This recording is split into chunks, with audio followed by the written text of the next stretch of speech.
being a dairy farmer is not about getting rich or anything like that. I think you just have to have the passion for it, and that sometimes it does strain out our wallet.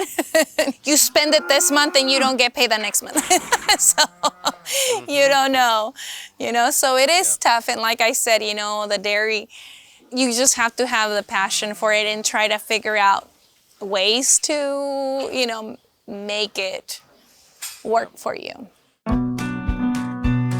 This is the Real Food, Real People podcast.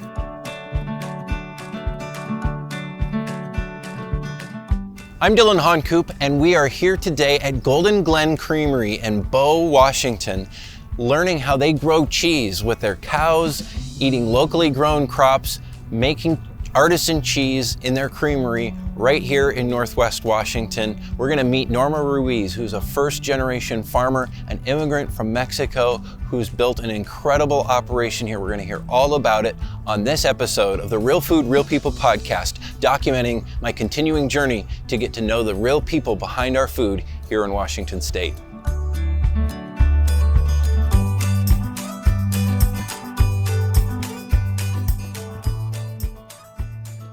Norma, thanks for having me out here to the farm. Oh, no problem. Thanks for coming. So this is where it happens. This is where it happens. This is where your cheese is grown?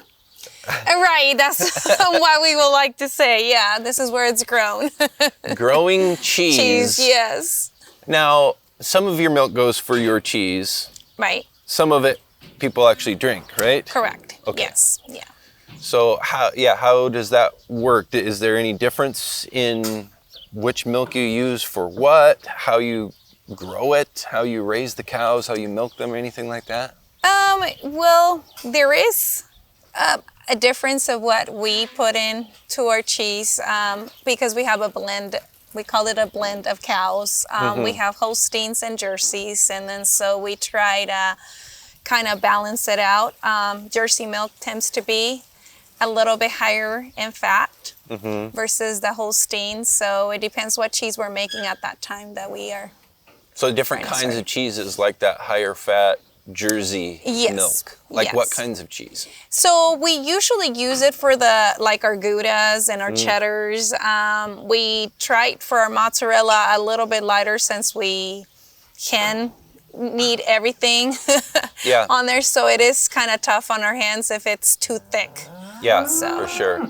So Holsteins, those are the black and white spotted ones. Yes, yes. And these are mostly Jerseys Jerseys here. And crosses too. Crosses with what? It will be a Holstein with a Jersey. Okay. Yes. Okay. Yeah. And so then probably somewhere in between as far as what their milk is, right? Correct, yes. More fat than a Holstein, but less than a full-bred Jersey. Correct, yes. Okay. Yeah. So, and I guess I should ask, how many cows do you have? In the farm, we currently have 300. Okay. 300 cows. 300 cows here. Here, yes. That you're milking. And then you have others as well? We are currently only milking 250, but then, they come and go on the herd depending on what stage they're in. And you probably have babies somewhere too, right? Yes. All of our babies get shipped over to Whidbey Island. Oh, so on Whidbey Island. On Whidbey Island. And is there another farmer there that raises them, or do you have another farm of your own there, or? No, it's another farmer that raises the little heifers for us. Okay. Yeah. So why do you do that? Why is that in a different place, and how does that work? So it's much more cost effective for them to do 60 bottles of milk at a time. Yeah. I mean, they're pretty much raising about 2,000 heifers themselves. Oh, wow. So yeah, it's they already know the whole gist of how get it efficiently done. So it is much better for me to kind of focus on the mamas. Yeah. So they're good at raising the kiddos. The babies, yes, yes, yes. And so how old are they when they come back here to join the milking herd? They're usually about 18 months when they come back with us. And then we will kind of care for them from there on. What's your process of managing these cows? I see they're eating feed here. What's in that? Is that mostly grass? corn? That's a silage. So we have a product, right? combination. So alfalfa, corn silage, and then a mixed ration that gets formulated by a nutritionist to help us with the health of the cows. So you can tell, okay, what do these cows need? You know, Exactly. more of this nutrient, more of that nutrient to be healthy. Yeah. I mean, because it's not all the same. Now, because you're producing a lot of cheese, do you feed different feed than, say, a farm that's just doing fluid milk? Or is it pretty similar? No, pretty similar. I don't think we do anything different. Aside, I said, like, for the type of cow that I use, it's different. More of the fluid milk, they focus on the Holsteins. So all that feed, then do you grow that as well? We don't grow it. I get it from Eastern Washington. Okay. Yes. So the alfalfa, all the silage and stuff comes from Eastern Washington? Alfalfa gets done in Eastern Washington. Corn silage is just right down the road from a neighbor. Other neighbors still, do they have their own dairy or do they just grow the They just grow corn? feed. Okay. Yes, yeah. They used to have a dairy. Which there are a lot of dairies like that, right? That they're no longer milking cows, but they still have the land and they're Correct. growing the crops. Yes, for other farmers like me, yes. Well, yeah. that works out well then. It does, you know, like they're kind of focusing on individual parts, I believe, of the dairy side, Yeah, you know. for sure.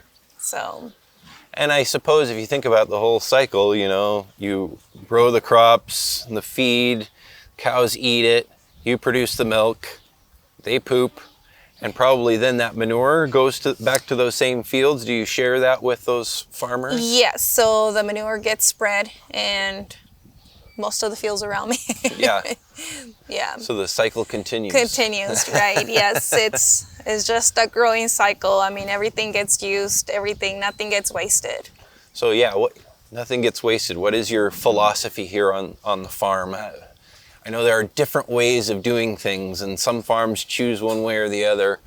How do you approach dairy farming? I like to make sure that, you know, we are very respectful of the land and everything. So I try to get as much as information I can for every product that we bring in and make sure that, you know, it's safe.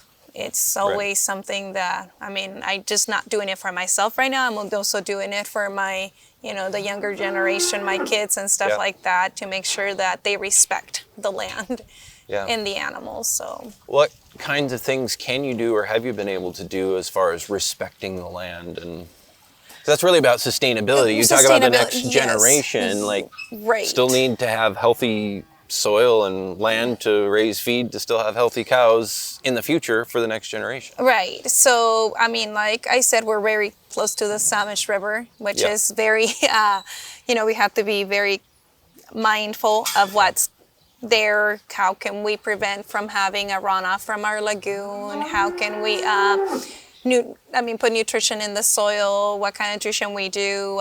Also help out with the salmon around here. So, that takes everybody's, contribution to make sure that still keeps on going. And like say, it's something that we teach our kids and say, hey, you know, because they question a lot is like the whys of why we do this. Why do we have to do this? This is a lot of extra work. Right, exactly. Yeah, we don't do shortcuts. We try to make sure that, you know, we stick to one plan and, you know, everything else. Sometimes it costs us more than doing it, you know, the other way. But at the end of the day, we think about what is it really, you know, we want it to be here for a long term, not a short term. So, man, lots of pieces to keep moving all the time. What are you usually busy with here? I'm going to say paperwork. That's the busiest part of the dairy right now. But, you know, it's just stuff we have to do. Times are changing, you know, so there's a lot of different rules. We're looking at different things through different eyes right now. So, you know, it's it does take a little bit from like kind of doing what I kind of love doing the cows, Right. but you know, Right. it needs to get done. So Right. So yeah, what kind of paperwork? What kind of rules? What is this from the state? So we have state. I mean, also dairy gold rules. I mean, it's a lot about making sure, like I said once again, that our cows are being treated right. Basically, you know, that we're training employees, we're keeping records of everything, you know, because back in the days it was all like by memory, you know, which they had really good memory. I mean, you know, like for sure. they would able to tell a cow from the other cow just by looking at it with no tag or anything like that, which was crazy, I think. But now, you know, I mean, we have to prove what we're doing. It just cannot be me talking, saying, oh yeah, this is what we're doing. No, they come and inspect my cows. They make sure that, like I said, they're being treated right. Yes. Like some people say, if you don't document it, it never happened. Right. Even if you did do it, it doesn't count for anything because it has to be documented. Yes. So you spend that much time just on documentation. On documentation. As much as growing cheese and milk? Yes. Crazy. Yeah. It is very interesting. I never thought that it would be this much, but you know what, like I said, it helps every step of the way. Any new employee that we get, they get the right training. You know, it's because it's not just about getting a job done. We want to make sure that they're doing it with that love and passion we have for them too. How many employees do you have? Right now I have a total about, there's 7, and most of them are family. Yeah. So what kinds of jobs do employees do on your farm? So from milking the cows, from, I mean, health-wise of the cow, making sure that the cows are comfortable in their beds, making sure that the water, you know, they're getting water, they're getting their right feed, they're just, I guess it's like, they're focusing on the cows. Whatever the cows needs. And probably a lot of hours put in to do that. Yes. I would think. Yes. It's about a 12-hour day shift. Yeah. Wow. So how have the changes in labor laws and like overtime affected how you do that? A lot. Yeah. Yes, you know, because like I've always said, you know, being a dairy farmer is not about getting rich or anything like that. I think you just have to have the passion for it, and that sometimes it does strain out our wallet. And you know, so that, like I said, is just overtime did make a difference in the farming industry all around. You know, because I'm not out to like sell my milk at the price that I spend to produce my milk. I'm kind of like told this is how much you're gonna make. Right. So you don't get to put a price on it. I don't get to put a price on it. So you know, that's the hardest thing of what. Well, if I spend this much, that doesn't mean that I'm gonna recuperate that much. I suppose your cheese, though, you can set the price for that because you sell that direct to the consumer. Right, yes. And that's, I mean, it does help, you know, with the side of our dairy a lot, you know, because, otherwise it would be really tough to try to make up for the difference. For sure. The price. So back to overtime and labor and that cost, and you're saying you don't have control over all of what you make. You can't just say, okay, well, labor costs more, so therefore I'm going to charge more for my milk. Right, yeah. So that's been the challenge, is the price of the milk stays the same, what you get, but things cost more. Right. And I think that's the rough part right now with all the dairy farming. And it has always been, I think, you know, for the dairy industry, it's been the toughest. And then not knowing, I mean, you spend it this month and you don't get paid the next month. So you don't know, you know, so it is tough. And like I said, you know, the dairy, you just have to have the passion for it and try to figure out ways to, make it work for you. Now, overtime legislation, that was supposed to help workers, though, right? And help them make more money. Right. So is that part of it? How has that worked out? Has it helped them? Well, I get a lot of feedback of like, no, because we try to avoid overtime, obviously, because it's cost a lot for us to do that. So then that means that employee only works 40 hours versus working 50 or 60 hours a week, and then so it does affect them, their bottom line, but we cannot afford to do overtime. So we try to keep everybody under 40 hours, and so they aren't necessarily a fan of it. No, they're not, but because, it's not like they were getting paid minimum wage on a, on a regular time basis. They're always paid more than the overtime, the regular time. More than minimum wage. Exactly, so. And most of the people, that, like I said, they do, this is tough work, It's not, you're outdoors, the rain, the sun, you just, so I guess it's like a passion for animals, so. Yeah.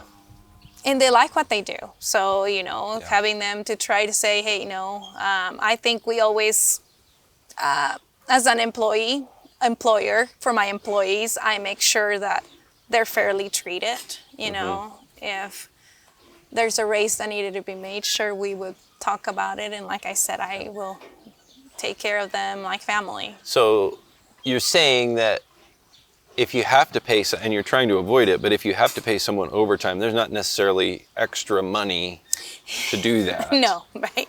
And so you're saying, okay, hold on, we can't work over 40 hours. Let's keep it to that. But before the overtime rules, people could work over 40 hours because they would make straight time with the overtime exemption that had been in place for farming for a long time. Right. And so they were actually making more money then? Yes, they were making more money then because they were able to get more hours, and like I said, I cannot afford overtime, so that is tough for them too, because they have bills themselves too, and they need to make so much money, and then so, but we are caught up in between, hey, well, I understand you need to make more overtime, but hey, I need to pay you overtime, so. So what are they saying? What have they said to you about it? Like I said, they're not being very happy about it, they wish they could just go back. Pretty much set their rules themselves, it's like, I'm like, no, you can't do Work that. when they want to work kind of thing? Exactly, it's like, I guess the problem is some people, sometimes when laws are made, it's not necessarily from the people that are getting affected or benefited by, so that's the toughest, I think, I don't know. How much they went and talked to our labor force, and stuff like that. And like I said, there's good and bad out there everywhere. But, as far as I know, everybody here, like I said, they're family. They're not employees, they're family, so. Yeah, what would you say to Olympia? What should they do about it? What's the solution here? I would say to Olympia, they have to make sure that, any law would have to be with, like I said, people that are getting affected by it, get their feedback, understand where they're coming from, understand why things were the way that they are. Like I said, we are farmers that don't set our prices. Right. Somebody else sets it for us. I wish, my employees can make whatever, but I also have to keep myself in business, and so, it's sometimes, like I said, I have to cut back, I have to go do it myself or, try to figure out something. Talk about the cheese. You said that's one thing that's kind of helped you guys make this all work. Right. Because that is a direct to consumer, it's a premium product. Right. And you can control the price of it. Right. A little bit more than my milk is, Right. you know, even though, I mean, because you also want to be able to sell it, Yeah. you know, and Yeah, people won't buy it if the price is too high, right? Yeah. So, you know, so we have to be very conscious on that part as well, you Yeah. know, but I just hope through our, you know, through our story for them to understand what it takes us to do what we do. You know, there's that people out there, and I bless their hearts, they still keep me in business, you know, so. Well, I know there are a lot of people who love your cheese, and probably a lot more that haven't heard of your cheese that would love your cheese. Right. Talk Yes. about, what kinds, here we're growing cheese here. You're seeing these cows that are producing milk to make cheese. They're happily eating away. What kinds of cheese do you make? Talk about that whole side of things. So we have a Gouda, we have cheddar. We also do a blend of different flavors with our cheddar. And then we also have Parmesan, and we do fresh mozzarella, and we also do butter. And then so we do flavor butters. We've played a lot with our, and that, like I said, that's the fun part about it, because you can kind of like come up with your own ideas, you know. We have a garlic and sea salt that is very popular. We also do, for Christmas time, we do a cinnamon butter that is delicious, you know. Like, we run out of that one all the time. So we try to do a lot of younger cheeses from like 9-month age to sometimes we have a 7-year-old cheese that is very unique. That's a long-term investment then. 7 years from when you get the milk from these cows, and then it's got to sit until you can sell it. I can sell it, yes. Wow. Yes. Yeah. So What kind of cheese do you age that long? we do the Goudas and the cheddar. Wow. We can actually age it that long, and it's delicious. I like it myself. I love really sharp aged cheddar and Gouda. Oh, so good. Yes. Where can people get your cheese? How do you sell it? So right now, we go through a lot of the farm stands. Hagen's carries it. That's one of the biggest, I guess, distribution piece that we have. But then other than that, all around Skagit, I mean, Shoe Farms carries it. We have most of the farm stands right now that are locally here will carry it from us. We have a couple of like Leshy Market in Seattle carries it. So, you know, it's like we try to connect.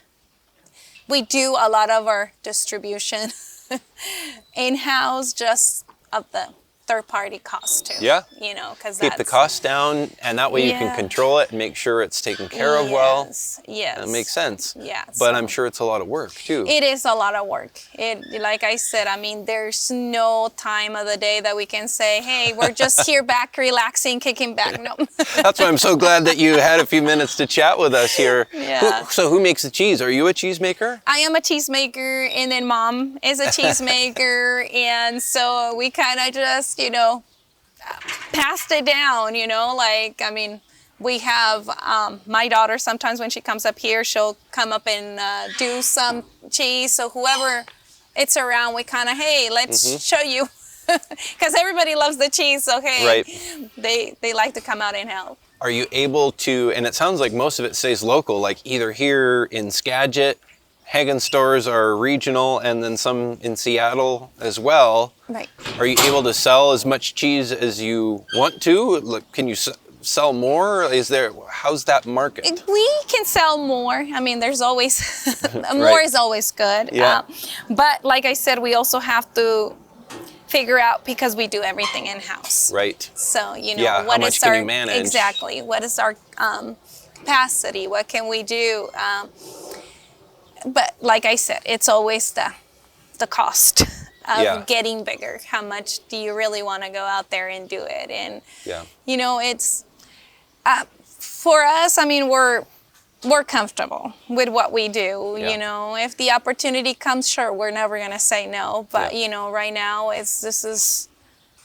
Yeah, I suppose if you know, Fred Meyer or Safeway or somebody came along and said, we want to have your cheeses in all our stores on the West Coast, you'd probably be like, you'd probably need like a bigger facility and more people and all that stuff. And you'd probably have to think, do I really want to do that? Right. Yes. And that's one of the things, that I think about all the time, how big is it really comfortable, Yeah. because at the beginning of all this, me starting this whole thing was like, hey, this is something I want to retire Yeah. on.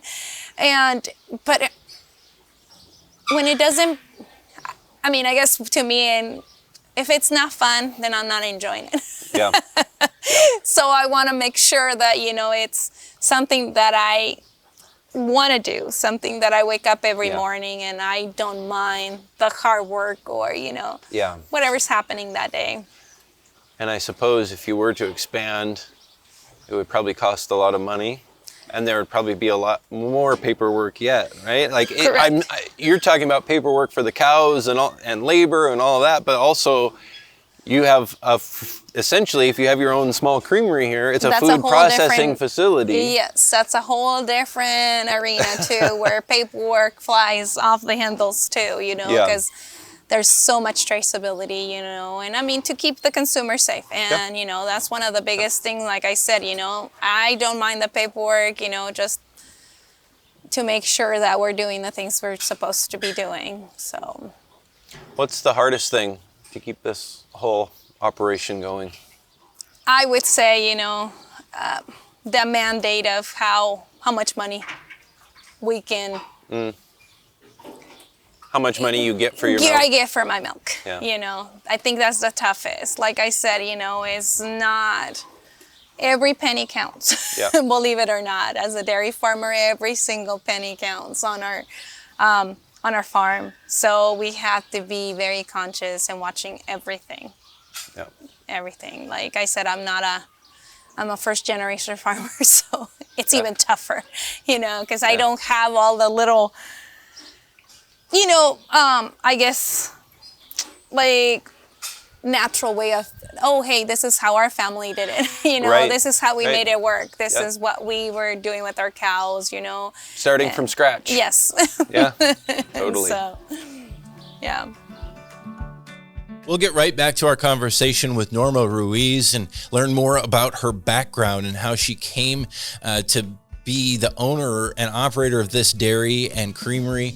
But first, I do want to say thank you to our sponsors. These conversations that we get to have, this journey all over Washington State to get to know the real people behind our food, would not be possible without their support. So first, the Dairy Farmers of Washington, of course, representing farmers like Norma Ruiz and so many others all over Washington State, producing some of the best milk and dairy products you'll find anywhere. Also sharing their stories at wadairy.org. So the Dairy Farmers of Washington, big supporter of the podcast from the very beginning. Also Washington Red Raspberries, supporting what we do here. And a lot of the red raspberries produced in the United States are grown right here in Washington State.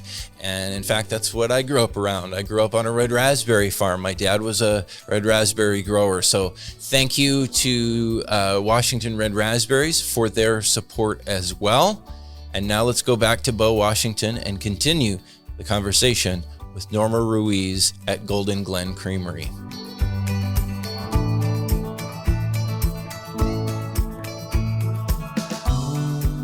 Okay, so we're here now in the commodity shed. Is that Yes. probably what you call this? Right. Yes. And so you have like different kinds of food for cows stored in here, and you mix stuff up for what they need? Right. Based on a ration that gets put together. So yeah, this is where everything stays dry. I smell the feed. I can smell that Right. silage. It has that little bit tangy smell to it because it's like cow sauerkraut, basically, right? Yes, basically. Let's say it's a fermented The food. fermented, yes, yes. or That's a good way kimchi to or something right, like kimchi. that for cows. Yes. How did you get into this? How did you even learn about how to run a dairy farm? Like, there's so many pieces that we're talking about here. I don't think I'm done learning. I'm still in the learning process. Yeah. But my original start was the creamery.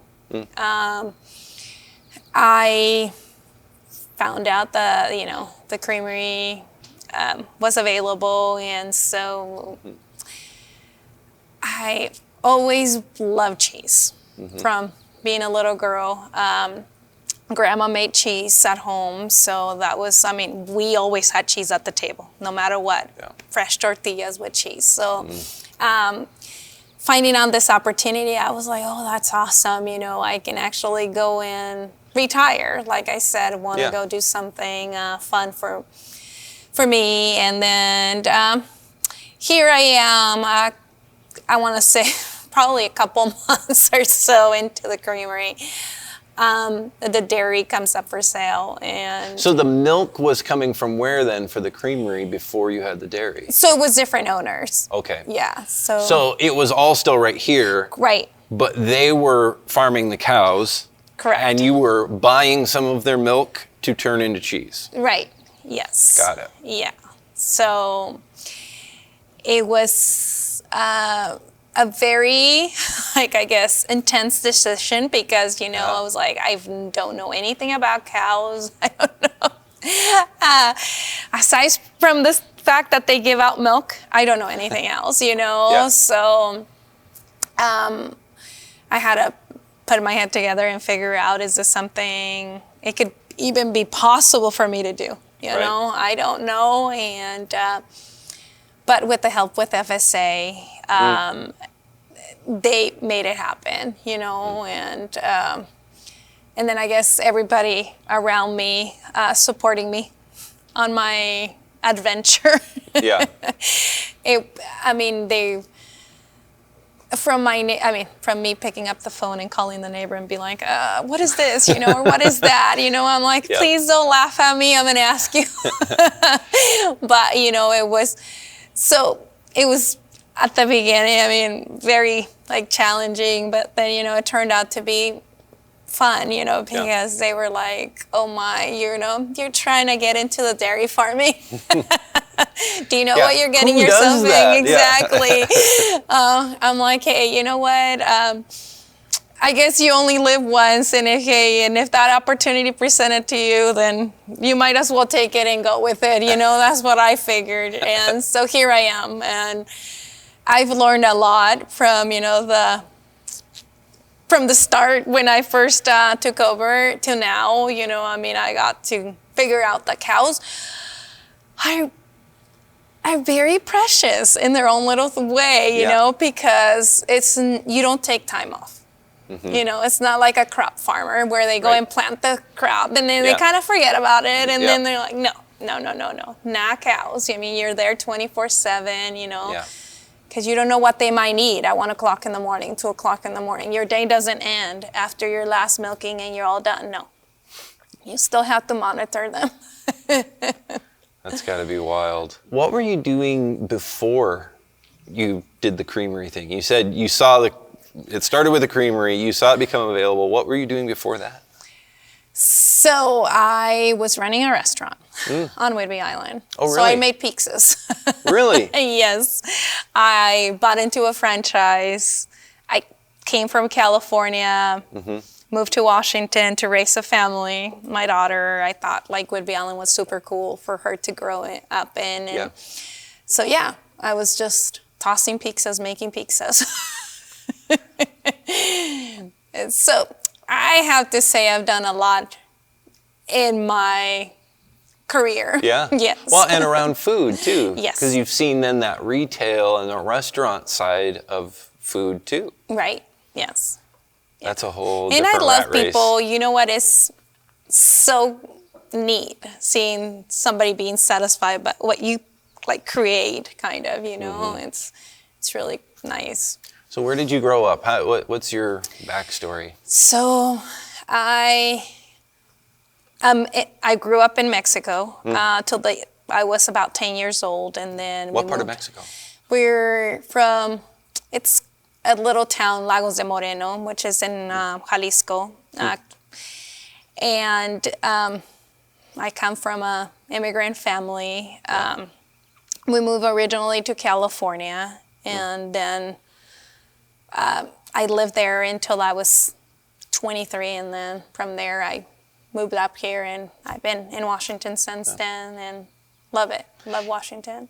Did your family have any farming background in Mexico, or were they in farming in Yes. California?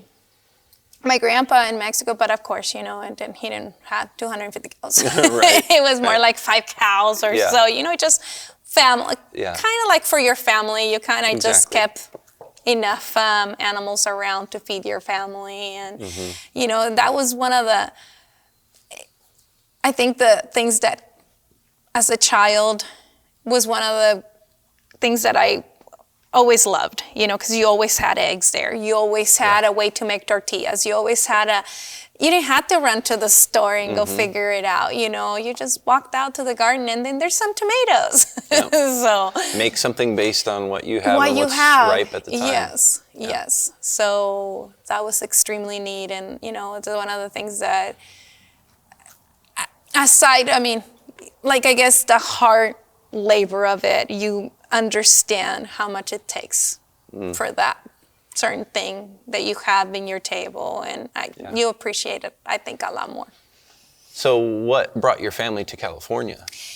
My uncles immigrated at a very young age, and then my mom was the one that kind of was like the only sister back in Mexico, and they were like, hey, do you want to come up here? Of course, we all come up here for a better opportunity. And what's that been like as an immigrant then in this country, building everything that you've built? That has to be incredibly rewarding.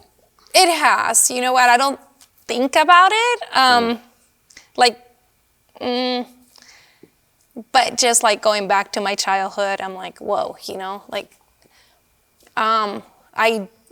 I do have to say, I'm very blessed to be where I am. And by everything, I have to say, thanks to this country, this is what I've done. This is how much I have accomplished. And the neat part of it, and I hope that, don't be afraid. Don't be afraid and go for it. And just, at the end of the day, if it doesn't turn out, laugh about it, honestly, because it does take a lot, and I want to say the community that I've been around and, my family has always been 100% behind me. And I think that's the people that push me the most of like, hey, if I don't succeed, oh well, at least I don't have that in my head of like, ooh, what about if I would have done that, So. Well, you said it earlier. You only live once. You right? do. YOLO. Yeah, as exactly. This whole farm is YOLO. It's YOLO, right? Yes, it is. That's awesome. It is. You know what? Like I said, I would never in 100 years would think that I would be sitting here doing this. I don't no. It's, it couldn't be possible. It would have not been possible from where I came from. So having all this and just the experience and the people that I have come across and, that is the neatest part of it. The people that are surrounding me with all their positive thoughts, all their positive things. I think about it. Every person that goes and picks up my cheese at a store. Yeah. It's very neat. Like, my heart goes out to them. Yeah. Well, I can see in so many ways you are deeply passionate about what you're doing. I have to say that I am, like I said, I every day just figure out, hey, how are we going to make this happen? Yeah. So. Talk about your family. So you have kids here on the farm with you? I have a 2-year-old. So my 26-year-old is down in California. She graduated from WSU, which I'm extremely proud of. And I have a 2-year-old that it's just turned 3, sorry. It's so amazing to see how the difference growing in a farm versus growing, in a regular household that they have a 9-to-5 job. It's like, it's crazy. because he gets the opportunity to learn like everything. Like I figure that, you know, from getting into a tractor to like, you know, because not a lot of kids have that opportunity if you think about it, you know. So in the outdoors, I mean, just the fact that he can run around and, you know, grow. I mean, he's so excited about his garden that we have, and, you know, knowing that, like I said, he can step outside his door and pick up a strawberry. He's excited about that. Yeah. So I have my mom, my dad, So they're all up here with you now? Yes.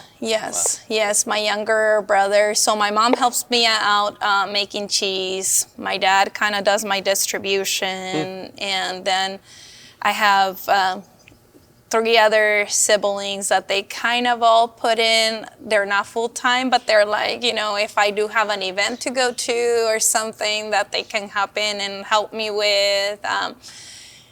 It's extremely nice that, you know, like I said, I get that support. My younger brother, he's autistic, so this is like, this helps him a lot. This, like, the routine of like him doing something, you know, and he has, I mean, he loves it. He just loves the farm. It's very interesting of how he has actually grown here. And like, how old is he? He's turning 28. And how long have you been farming here? And I took over 2016, so about 8 years. Yeah. So this is something new for him. Well, not new now, but so you say it's changed. Yes, it's changed him. You know what? And I think, like, because, you know, I mean, with his disability, it would have been really hard to get a job. Yeah.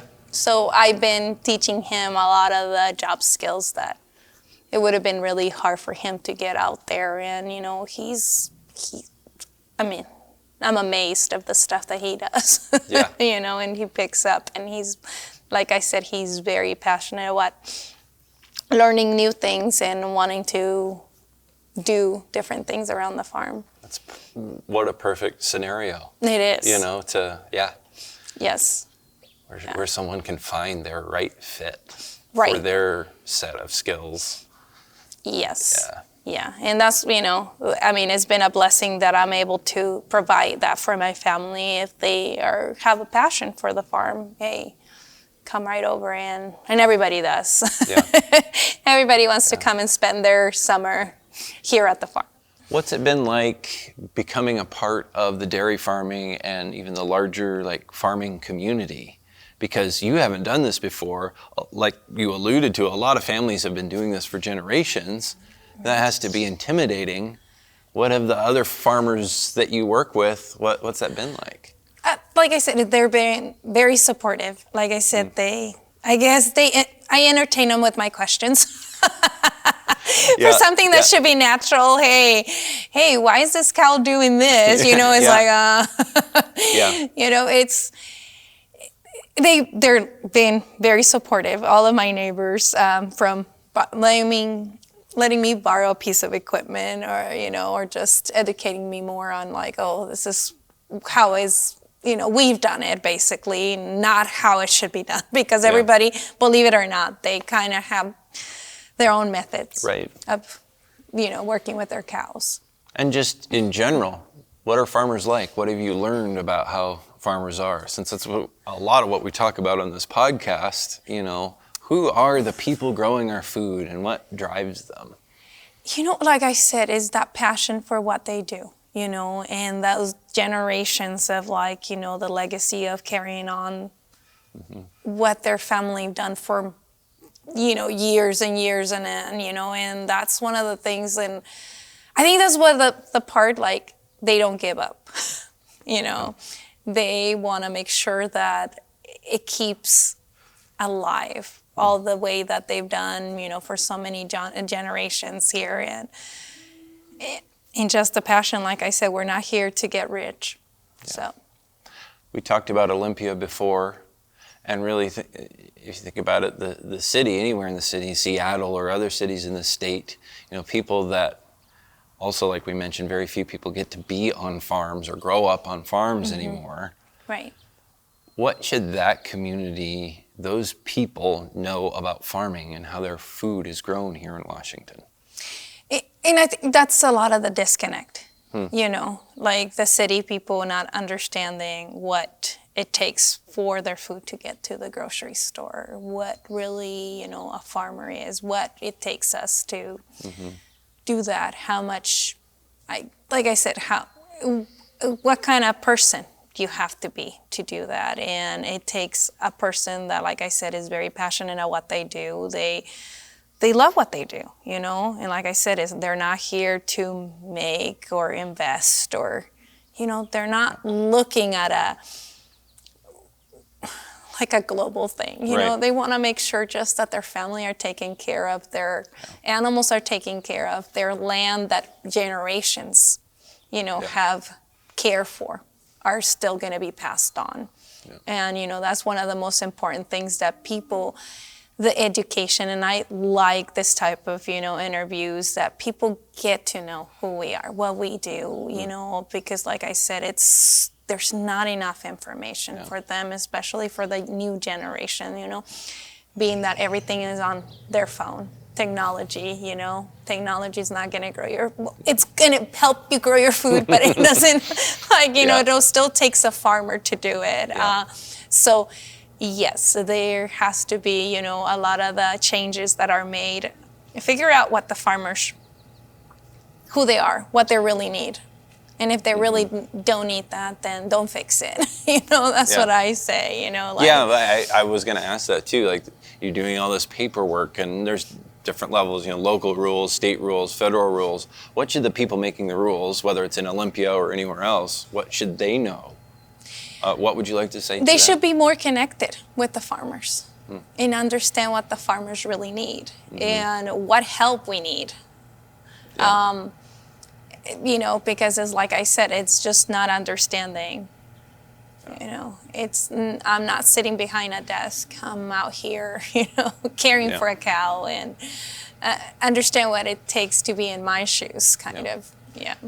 Well, I should let you get back to work because I'm sure you've got a million things to do. But before we let you go, just one more time, how can people, goldenglencreamery.com? Yes. That's the website? Yes, the website. That's where you can get most of our products. But like I said, most of our farm stands around here have them. And you sell from the farm here, too? Yes, we store. also have that from the farm here. So you can come and visit us and pick up a piece of cheese.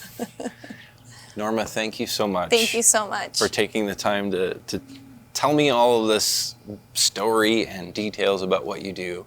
But I say often, more importantly, thanks for doing that. Thanks for growing that food and making the investment of your life in continuing on this heritage and legacy of growing food here in the state. Thank you. Thank you. This is the Real Food, Real People podcast. These are the stories of the people who grow your food.